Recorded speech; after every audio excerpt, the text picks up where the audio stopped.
Conrad. 1 second. Alright, now we're in the community bus.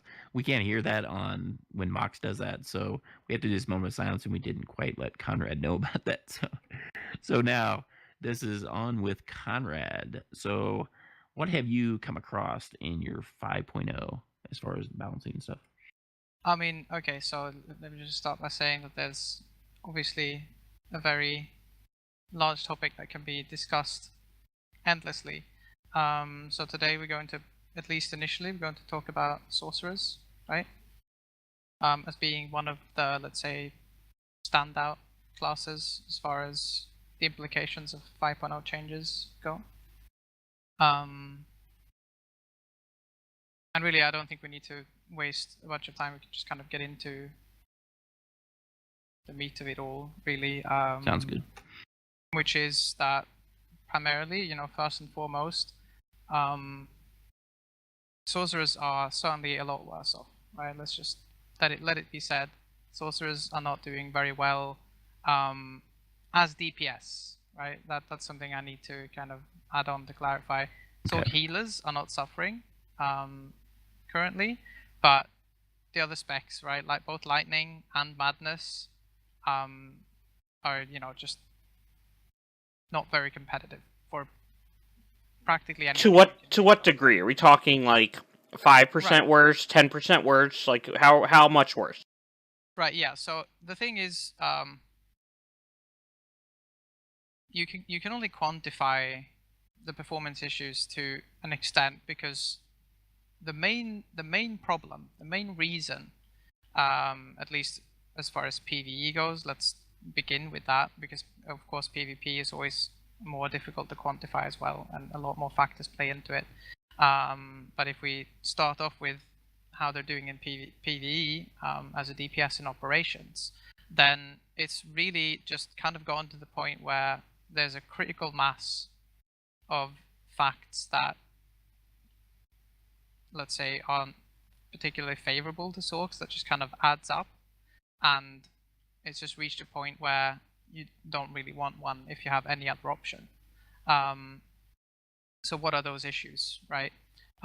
It used to be, some people may remember this, that way back in 2.7 or 8, certainly in 2.10 at the very least, Sorks were actually very good. They were a bit of a glass cannon spec where their damage output was incredibly high, and a lot of the time, at least for PvE, because of the way PvE content works, having very strong damage output can often compensate for various other shortcomings that a class may have.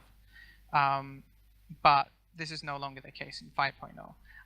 I meant to kind of look into what the exact coefficient changes were, because as you may or may not be aware, with 5.0, essentially base damage and that sort of thing was modified for a lot of skills in the game, and Sorks were essentially on you know, the short end of the stick as far as base damage changes go. A lot of the time they received pretty significant nerfs to just raw damage output compared to how they were doing previously, like relative to all the other classes in the game. And they really are, you know, together with marksmanship snipers, they're pretty bottom tier as far as their raw damage output goes. So now that's across the board, PvE and PvP? Yeah, in this case, even in PvP, the damage is lacking now because of the coefficient nerfs. Even though previously, as PvP, as I'm probably well aware, Sorks were very strong for a very long time. But with PvP especially, it's also a case of not keeping up with power creep, right? Because power creep is something that happens naturally with an expansion, right? When there's a big content update like this, both developers and players tend to want to add new and cool and exciting things to the game and to classes. And as it so happens, Sorks just didn't really get anything that was particularly new and exciting in this case. It kind of just still is the same. I mean, just to bring up one example of something that's quite poor is in the lightning spec, for instance. The new passive, right? Every spec received a new passive at level 68, and Lightning Sork's level 68 passive is a 20% increase to the damage of shock on targets affected by Crushing Darkness. Now, this is in effect completely useless because even with this increased damage buff, shock still doesn't really compete with Lightning Bolt, which has no cooldown anyway. It's not in their rotation. Right, yeah, it's simply just not used, and it doesn't benefit the spec at all. So it essentially gets a passive that does nothing. Like, it just doesn't get this level 68 passive, whereas certain other classes have incredibly powerful, or at least, you know, somewhat significant level 68 passives. So even just something as minor as that is you know, it just all kind of amounts to all these little things that put together make the class undesirable. So, Can I say something about that? Right. Because I was actually this example you name of shock, that was in project in rap terms. I was really quite happy at first when I heard it, because it's quite ridiculous that you have a skill from level, well, what is it, very low onwards, that you never use. So it's like, yay, maybe we can use shock now in a rotation and it will be good. It was a good thought, I think. But apparently they just didn't buff it high enough, I guess, to make it worthwhile. Right, and it's weird because what they did for, you know, several advanced classes was they actually just went ahead and straight up removed abilities that tend to not be used, right? Like such as removing what was it, Shiv Rocket from Punch. snipers? Yes, Rocket Punch from Mercs. All these, there was a lot of skill trimming done, which, by the way, I think is a good thing, because when you keep adding new stuff with every expansion, eventually, you know, you kind of reach a point where there's a lot of redundancy, and I think eliminating redundancy is a good thing. But in this case, shock is entirely redundant, right? The only reason shock exists really is kind of as a hard stun for trivial solo content on landscape, where you can, you know, stun regular NPCs with shock. Like, that's pretty much shock's use. It just really doesn't. Let me pause you there for a second. Some of our fans may not know what you mean by landscape. Landscape is kind of the story, like just the general kind of out there world, not operations, not flashpoints. It's like just what you're playing when you're like roaming around the world and doing a planet. Right, missions, chapters, yeah, all that kind of thing, right? Like, you know, regular NPCs will be hard stunned by shock. That's pretty much where its usefulness, you know, starts and ends. And so I'm not quite sure why they would miss the mark by such a, you know, like in such a blatant way. Like, if you add the level 68 new passive to Lightning to promote the use of shock, then wouldn't you expect the devs to at least test it and tweak the numbers to the point where it was actually a DPS gain, it was actually useful? But clearly that's, you know, not something that was really done, because as is, it's useless. It doesn't help you. And in the same, you know, in a similar vein, the Madness one isn't that much better, in the sense that the 68 passive has to do with increasing the AoE, primarily increasing the AoE DPS potential of Deathfield, something that Deathfield is already very good at, and isn't really the kind of help that Madness or Sork DPS as a whole needs. AoE is not an issue with the class. It's not an area where it's particularly struggling. It's single target DPS that we need, right? So I'm very confused by the choice of the 68 passives, and that coupled with, you know, the essentially nerfs to base damage just has left them trailing both for PvE and PvE by a margin that's significant enough that, you know, you're already starting to see people exclude the class, right? Like, if you look at you know, fleet chat, let's say, people asking for people to fill out operation groups. I've already seen people posting on the forum about shouts having things like "please don't be a Sork DPS," right? Like that kind of thing. It's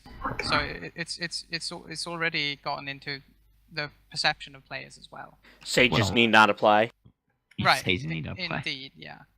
Well, Mox and myself both, we used to be, Sorks, and then we just went away from it. I mean, with some of the other upcoming changes and stuff that we were seeing, it was one of those things that we moved to another DPS class altogether. Right. Yeah. And a lot of people are doing this, right? Yeah. You can talk about. Hey, it's FOSM, been but at least been 7 weeks. It's not just a month. Flavor of the year. Yeah, flavor Yeah. beer. Yeah. I mean, the thing is, obviously, if someone who's dedicated to, let's say, operations, it doesn't. It's not, at least to me, it's not really even so much the fact as a flavor of the month thing, but you want to contribute, right?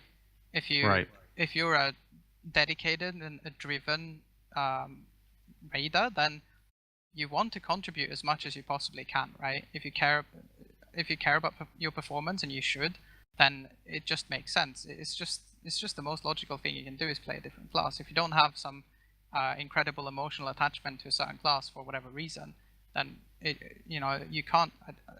I really don't think you can blame anyone for doing it. And it's the dev's responsibility if they're Right. going to have 8 classes. Yeah, So say, or the devs to right. make it work.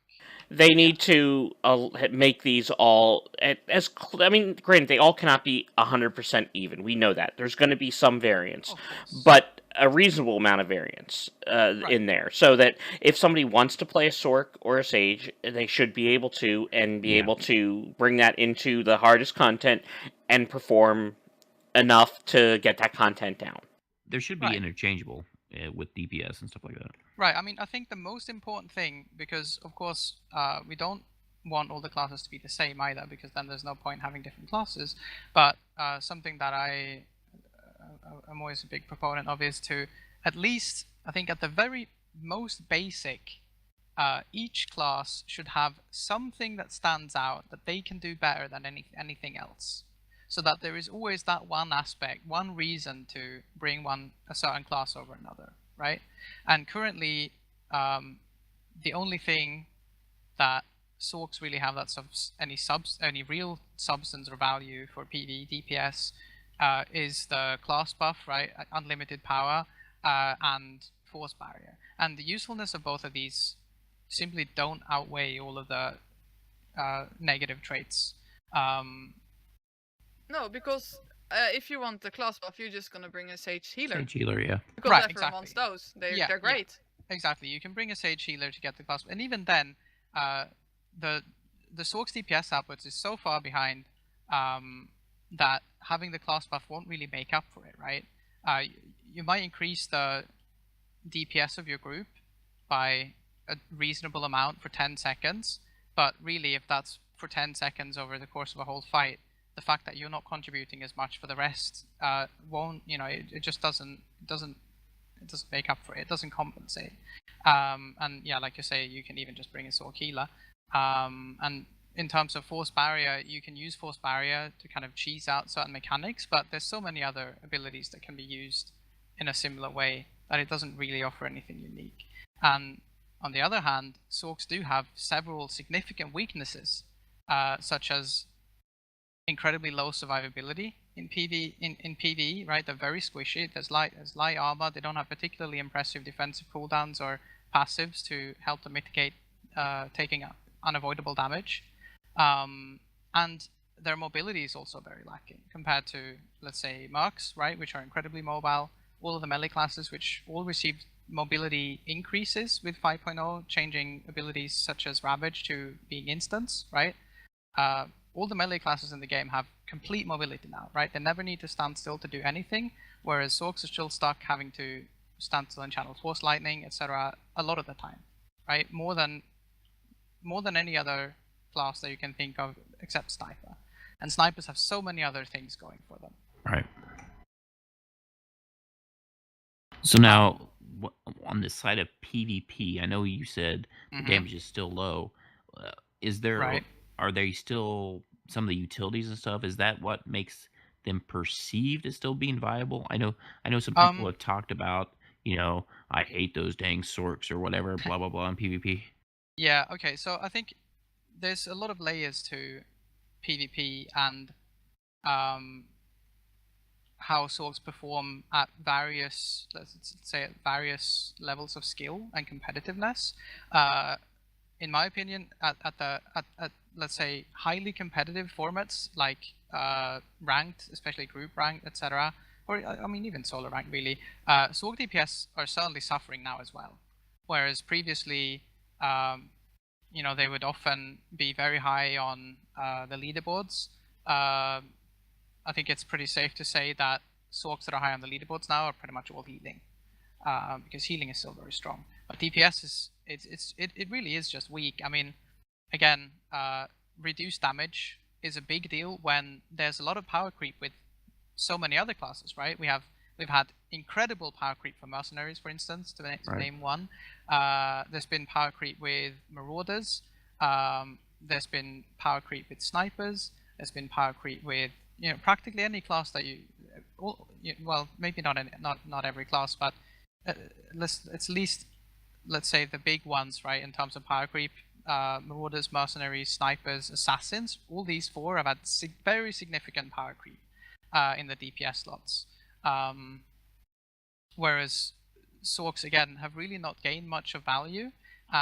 So even though they were performing well previously, the fact that they haven't scaled together with the rest of the field just, again, leaves them trailing. And particularly defensively, other classes that were previously weak in terms of defensives, many of them have received very significant defense buffs, right? So snipers are incredibly tanky, if you know what you're doing with them. Mercs, obviously, we don't really even need to discuss Mercs particularly well.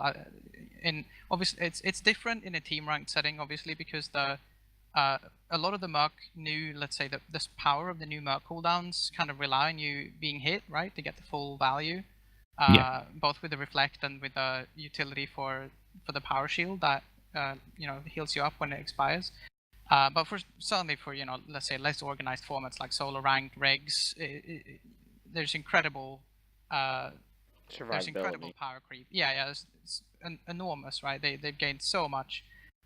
So when and then to add to all of this, there's also you also have to consider the meta game, right? When you talk about PvP, I'm not even like I can't even confidently say that the real core issue with Sork performance in PvP, or let's say DPS Sork performance in PvP, because again, healing Sorks are just simply, you know, the strongest healer in PvP, absolutely, for competitive and probably for both competitive and, let's say, more casual formats. But for DPS Sorks, I can't say for sure that the real issues with Sorks here, because they're very similar in to the, you know, the 3.0 or the 4.0 iterations of Sork, but other classes have gained so much more that, again, it's an issue of power creep. And on top of that, many of these classes that have gotten significantly more powerful also naturally counter Sorks. And this is also something you have to think about when you're talking about PvP, right? The fact that there's mercenaries all over the place now hurt Sorks, because things like Electronet punish Sorks quite heavily, right?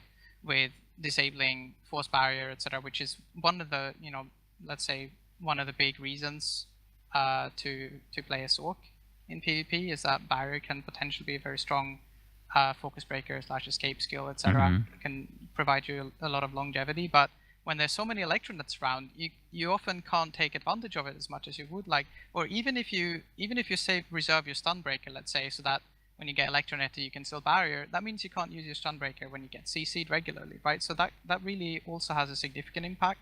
And to name another example, let's say Marauders, who are also very strong, also counter Sorks, right? That's pretty much been a thing since for as long as this game has been out.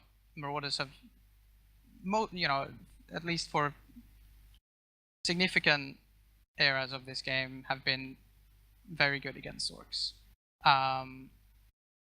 So all of these things, again, it's, you know, these issues compound, and it's what creates such an unfavorable environment for Sork DPS. So it's really difficult to say what really needs to change as far as PvP goes. I think the first step would certainly be to just increase damage output, because Sorks would certainly not be broken if their damage output was increased even in PvP at the moment.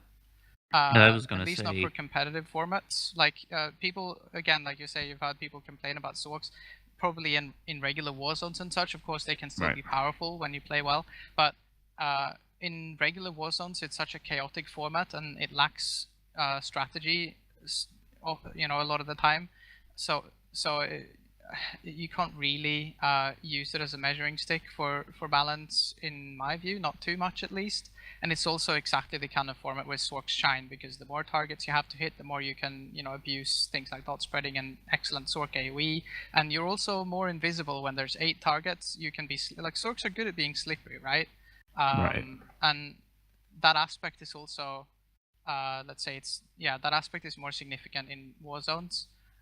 You can just kind of quietly kill people from around the corner with your dots, and things like Force Lightning slowing people down. Like a lot of this kind of stuff is more significant in regs, so it's not suffering as much. But even then, I really don't see Sork being broken if the damage out was increased, as long as you do it in an intelligent way, right? So we're not going to go back to 4.0 things, but you think maybe somewhere in between that would be a good place to start? Right, yeah. I don't think going back to 4.0 could even happen at this point without significant nerfs to other classes that have been buffed up, because again, if you think back on what the metagame was back in 3.0, 4.0, Sorks really started to kind of come into everything when other classes got nerfed. So it also just has a lot to do with what the metagame is like, and if it's favorable for, you know, if let's say the counter classes to Sork, if they're very prevalent or not, which is just kind of how any PvP metagame evolves naturally, and it's difficult to stop it. So certainly with how good Mercs and Maras are right now, I don't see a repeat of 4.0 anytime soon. So I think it's pretty safe to increase Sork DPS to alleviate PvE concerns, and again also because they need it in PvP too. Let that be said, they're definitely not doing very well right now in competitive formats. So what I would like to see is, for instance, if we talk about Madness to begin with, let's say, which is supposed to be the, you know, the dot focused sustained DPS spec, and should probably, you know, should be really, in my view, for PvE, it shouldn't be any worse than, let's say, Innovative Ordnance on Merc, which you could argue is overpowered, and I certainly wouldn't argue with you. But just conceptually, it's a lot less mobile, and it has a lot worse defensives. So really, it does need the raw damage to compensate, right, to be attractive for PvE. So we need some significant increases to Madness single target DPS above everything. Right. I mean, and the Sork and Sage should be like the glass cannon. It should be putting out some high DPS. Right, yeah, it needs to, right? Because like you say, it is lacking defensively, right? It is certainly lacking defensively. And mobility, which is a big deal as well. So things I would like to see would be, for example, alleviating force depletion for Madness specifically. This isn't really an issue for Lightning, but for Madness, the spec is quite force hungry compared to the region you have available to you. So I would like to see that tweaked in some way, because this isn't really something that tends to affect PvP that much, since PvP is very different, both in terms of that you don't always have full uptime with your damage abilities, so you may not be spending force as rapidly as you would in PvE, but there's also, you know, with downtime and such, but there's also more, let's say, filler globals where let's say you're using a CC ability which doesn't cost as much force. So PvP tends to not suffer as much from this, so I think it would be a good way to help out Sorks and PvEs to look at force management, for example, so that you don't have to nerf your own rotation, let's say, to be sustainable in Yeah. let's say an extended PvE encounter? I want to say something about that because I've also been parsing on my Sage, of course, which is my main character, with her nice gear, and in Madness it's really a problem. You just run out of power. You can't parse on a dummy with a decent amount of health, because at the end you just have to, I don't know, only use one skill and you can't use your Right. good skills. This is weird that it is in the class's design to start with for PvE, I think. What do you think about that? Yeah, I mean, if you look at all the other classes, the way they manage the resource is something that's both very deliberate and something that's in the hands of the player to kind of build your rotation around or compensate for. We have things like the energy and heat mechanics with agents and bounty hunters, which work the same way in the sense that you have to stay above a certain level, and in order to facilitate this, you have your free abilities like rapid shot, rifle shot, and of course with Sith Warriors you have the whole rage mechanic, which is completely different, but again is just kind of built into other classes design. Yeah. But the way that Sorks and Assassins have always operated previously was that, or for most of this game's lifetime, their resource management has really not been particularly relevant most of the time. Certainly not for DPS. I realized that for healing, the whole consumption mechanic has always been a central theme to Sorks, but for DPS, most of the time it hasn't really been relevant. So really, the only thing that your one resource was time, essentially, which was unique to Sorks in the sense that you could really just go full bore without having to worry, because there aren't very good ways to manage your resource apart from idling.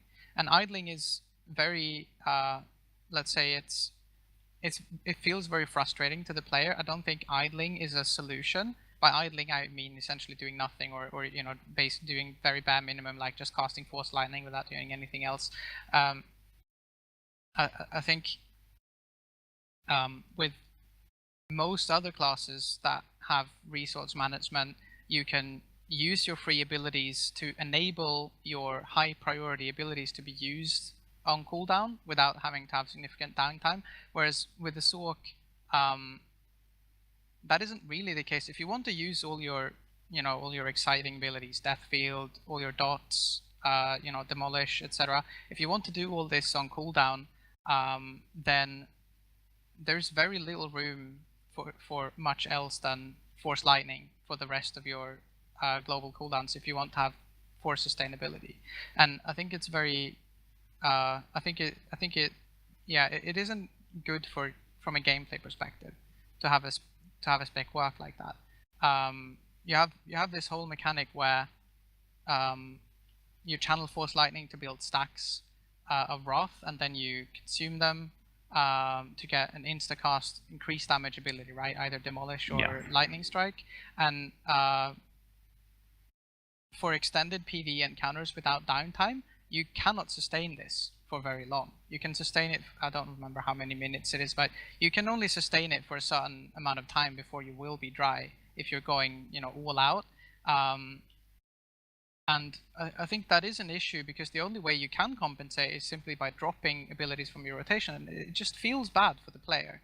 I'm not saying that there shouldn't be. I'm not necessarily saying that force management shouldn't be relevant at all to Sorks, but they need to figure out a way to make it more interesting, I think. Yeah, and also right now, if you stop doing anything, also your DPS will drop down so much that you are not competitive anymore. So right, yeah. It's not really an option. Even going all out, the DPS is lacking, right? So exactly. So making it even worse to be able to sustain your force is it's certainly not an option. So it's definitely something that they're gonna have to work a balance on that to try to get the damage and also those fillers and stuff like you're talking about. It's one area that you can at least look at initially, and I think also things like encouraging the use of Lightning Strike by maybe making it more force efficient, maybe make it deal a little bit more damage, would also, promote, let's say, more diverse and interesting rotation when playing the spec too, because there isn't that much of a difference even between just channeling Force Lightning as opposed to weaving in lightning strikes when you have the ability to do so. And it makes it more interesting to play, and it increases the skill cap if they really would promote the use of lightning strike more dynamically, because you have to consider if you will have enough stacks to also get your demolish off in time without having to delay refreshing your dots or getting death field up. So I would really like to see that. I would really like to see a little bit more focus on lightning strike, promoting that, and also just maybe again just increasing the base damage on certain things. I think lightning burns is another area that they could fairly safely increase the damage output of, because it's just kind of a secondary damage portion on both lightning strike and force lightning, and increasing that won't really break anything. Yeah. Other than good. that, Awesome. yeah, I'm not sure exactly which are the best abilities to target, but No, those are some good It's a start. suggestions. There Yeah. are definitely some good suggestions like there. Now we had Conrad scheduled to talk about another class right now, but we had those extra bits of news that we didn't know about, so Right, we kind of took up a little 5.1. bit more of your time there, Conrad. But we are going to bring you back, and I think what we're going to do this time is we're going to put up a poll and this next week on Curly Nerd Radio on their Twitter site, and we're going to have our audience and everybody that follows us on Twitter to decide what class Conrad will talk about next time, and kind of give us a little tips on the balancing and things like that. Does that sound good, Conrad? Yeah, it's cool. Awesome. After listening to Conrad, I always feel like I'm just a derp that I pushes know, buttons right? and doesn't know what the F I'm doing. I know. I'm like, holy crap! I might as well just hit my keyboard with my face, because that's about what I need to do. Because I honestly, I played a Sork as a main for 4 years, and I know by heart, I know the names of a couple moves. I know what they look like. I can do them. I know my rotation, but I couldn't tell you the name and the effect of them and the utilities. He's amazing. So thank you for all that Thank you. information. Yeah. Thank you, Yeah, man. no worries. I think retained about 2% of it. I'm gonna have to listen again myself. That was awesome, dude. That's why this is saved for posterity, right? You can go back and listen to it again. I think if I can just add one final note about lightning spec, Go ahead. it would be that another thing that I think is very damaging to, again, the viability of Sork, and particularly lightning, is that lightning is one of the let's say specs that are designed to be bursty and to do on-demand damage, but it has too much setup. It's too awkward to use in situations where you need that kind of damage profile. If we compare it to Arsenal Mercs and Marksmanship Snipers, which are the two most similar in that they're also ranged bursty specs, they can kind of switch off to a different target and just get going without really having to worry. Whereas on a Lightning Sork, you have to get your Affliction up before you can get Thundering Blast.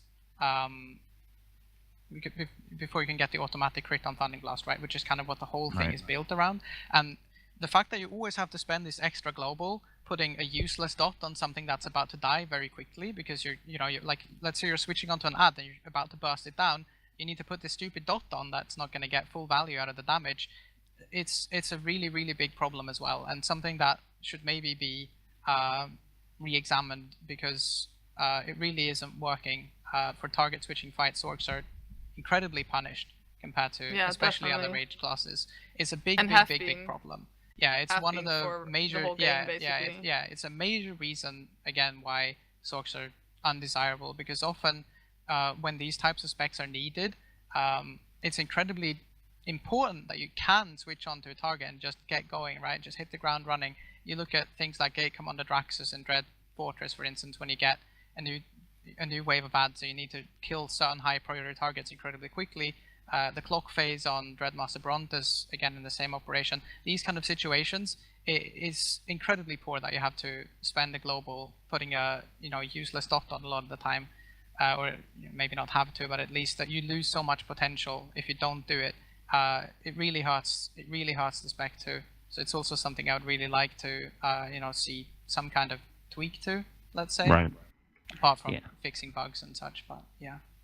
Yeah, I definitely think that, I played the Lightning and I played Arsenal Merc, and I think that, it should be about the same, like you said. So I would like to see some changes there.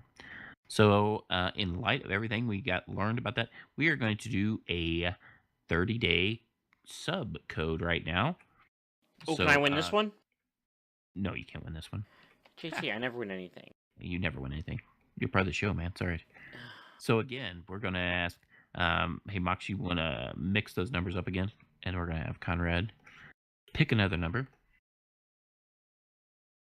Looks like we've got... What was it? Between what? Between 1 He's and checking. 8 now. We have 8 people One and in the viewer list. Okay, and I'm gonna pick 4. Number 4 is Kid Lee. Congratulations, Kid Lee. Woohoo. Yay! Congrats, Mr. Lee. We will. You can send me a message out to the Carillion Run, and give me your name and all that good stuff, and I'll get you that code. Same thing for our first winner. I have not got a whisper yet, so definitely send one to the Carillion Run Radio and send me the message on that, and I can get you your codes. So, and with that, we'll head on into our quick mentions. 327 days, episode 8. Oh my gosh, I can't wait. It's almost here. I know. I'm so super excited about that. We haven't got a title yet, but we were talking about that. We were talking with the usual podcast guys during their live stream thing. Oh, JT, we lost you. JT. Oh, I'm still here. Oh. What? Heard you say we're talking about with the Carillion or with the usual podcast Usual guys, podcast. and then you went dead. Oh, and it's probably my typing aid slipped off the push to talk derp. So no, we were talking with them, and we kind of came to the conclusion maybe like April Star Wars Celebration, maybe we'll get a working title. That'd be kind of cool. Yeah, I agree. I think that's when it'll be happening. And then you came across some more Star Wars news, Mox, that I had not heard about that had been buzzing around. Yeah, Carrie Fisher will not be digitized into Star Wars Episode 9. My guesses are they will rewrite the script, rework it. They have enough time to do that to make however they're going to work her death into it work. Right. Well, see, that's the one thing, we don't know. I mean, I understand there was some, I think, was it Ring that we were talking to? Yeah. That said she was going to have a prominent role. Princess Leia was going to have a prominent role in Episode 9. But then I guess, like you said, things are going to get reworked. So I'm kind of surprised at the decision, but I mean, I respect that, what they wanted to do with that. In light of Rogue One and what they were able to do with that. So that is definitely some news that we found about that. And you mentioned some of the SWTOR family that was in our chat room today, like Kid Lee and some of those other people. Yep. We want to send a kudos to SWTOR Central, another SWTOR family member, who has reached 10,000 subs on his YouTube channel. Plus. Wow. I know, right? Awesome on that. That's so much. Especially for an MMO. That's great. That's amazing. Now, Jess is making an interesting point. She said they have no plans to digitize her. That's not the same as they're not going to do it. I would say at this point that I would lean towards they're not going to do it since they said that, but you're right. It does not mean that they won't do it, but it's that they're not likely to do it. Right. Again, SWTOR Central. Check out his YouTube site. He has amazing guides and different things like that. He's a great guy. So head over there. And then, she's in our chat room right now.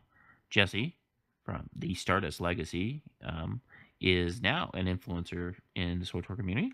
She's on a Passionately Casual podcast, and she's all over SWTOR, basically Twitter. You can find her doing a little bit of other thing. So definitely want to check her out. We've got a link to Tatooine Dreams, one of her blog posts over there. She talks about that. Yeah, check out her blog in general. This past summer, actually the past 2 summers in the guild, we have had a contest where we give pictures, and we have our guild members write a short story, a paragraph, a long story, whatever they want to do, surrounded, based off these pictures. So the pictures serve as inspiration. And her and another guild member, Grog, have been actually carrying on their story into multiple chapters. So that's in Tatooine Dreams as well, so check that out. And then I mentioned a little bit earlier, the usual podcast. Those guys of Marshall and Will are now live streaming. They did their first, what was that, Thursday night? Yes, it was a lot of fun. Yeah, it was a lot of fun. Those great guys. They had a little glitch. We told them right before they went live that it's going to happen. So just get ready for it when you do streaming, whether it's OBS, your bandwidth, whatever, it's going to happen. But it was a great show. They have SWTOR and Star Wars news and a lot of comic news. They do a lot of stuff with films and stuff. So yeah, really geek and great pop show. culture stuff. Yeah, it's a really good show. So kudos to those guys. And we also, I think, Rav, you had another one in our quick mentions? I found a useful post with tips for new players, SWTOR players, on the blog of Fibro Jedi, and he shares with us 19 ways to save credits. Now, I think if you are a long-time player and you have a ton of alts and crafters, credits, for me personally, are not a big problem. But if you're just starting out, then these are some nice know-how ways of saving some credits when you're still building up your legacy. Indeed. Definitely. News players, that's definitely one to check out. And then finally, there are also a tip, or maybe it's more a fun fact. I heard this week that if you've already done the Shea Vizsla encounter, but you still have the holo communicator, you can still consume it and you gain 20 CXP. Yeah! Same for Master Ranos and Nico. 23 if your side's in the victory state. Oh yeah, Yeah, that's 23 true. if you're really frugal. Yeah, exactly. So go cash those in. Mox, Mr. Efficiency, weighs in on that. I also found out that if you use the unlock for Shea Vizsla before Knights of the Fallen Empire, you will lose her, when you head into there until after Chapter 14. And one of our guys thought it was a bug and contacted BioWare, and they let him know that it is not a bug. She is such an integral part of the Fallen Empire that they wanted to play it out that way. So after Chapter 14, she will come back. So interesting. You know, yep. Cool, yeah. So, and with that, I want to again thank Conrad for being a part of the show. Great to have you here, man. Again, like Mox said, I feel stupid after you talk, but I really got you able to share what you do, man. Yeah, that was good to be here again. I'll look forward to next time. Have you gotten a Twitter account yet, Conrad? No, I'm still working on it. It takes like 45 seconds. It's not I really know. hard. I think I need you have like the I intellect need to like do a it. real handle and like stuff, Theory it's- crafter, man. Theory crafter. What was your nickname for him when he first came to the show, Rav? Walking Wikipedia or something like that? Yeah, I've gone by that at various points in my gaming career. Well, there you go. All right, JT, let's wrap this puppy up. I know. Let's go. And so we'll pass on a little information. I want to thank our chat room, everybody in there. If you have any questions or a show topic idea, maybe you want to announce an upcoming event, why not contact us? If you are interested, send us an email at CorellianRun@gmail.com. And who knows, your idea or event might be on our next show.